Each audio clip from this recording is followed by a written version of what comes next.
அனிருத்துட்டையும் ஒரு மன்னிப்பு கேட்கணும்.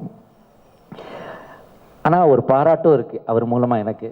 ஏன்னா முதல்ல கொலைவெறி சாங் வந்து உலகமே இந்த கொலைவெறி சாங்கை பாராட்டிகிட்டு இருக்கும்போது தமிழ் திரையுலகில் இருந்து ஃபோன் பண்ணி பாராட்டின ஒரே நடிகர் நான் தான் அப்படின்னு அனிருத் சொன்னார்.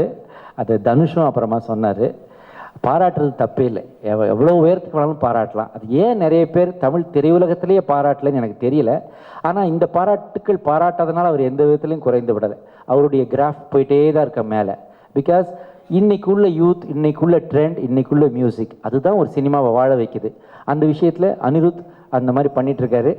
அவரை கூட ஒரு மேடையில் நான் சொல்லிட்டேன், அந்த பையன் ரொம்ப நல்லா மியூசிக் போடுறாரு, சட்டை பேண்ட்டு ஷூவோடு சேர்த்தே மொத்தம் 5 கிலோ தான் இருக்காருன்னு சொல்லிட்டேன். அதுக்கு இப்போ நான் மன்னிப்பு கேட்டுக்கிறேன், தப்பாக எடுத்துக்காதீங்க. பட் அப்படி சொன்னதுக்கப்புறமாவது வெயிட் ஏறுன்னு நினச்சேன்.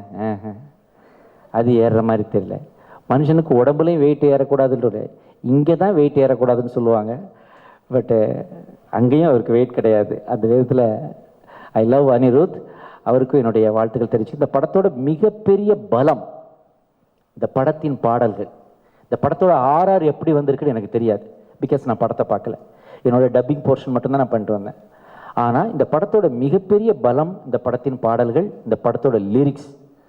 இந்த படத்தில் வேலையில்லா பட்டதாரி என்ற பாட்டு, இது எல்லாமே வந்து இது ஒரு பெரிய ஒரு சிக்னேச்சர்னு சொல்லுவாங்களே, அந்த மாதிரி இருக்குது இந்த படத்துக்கு.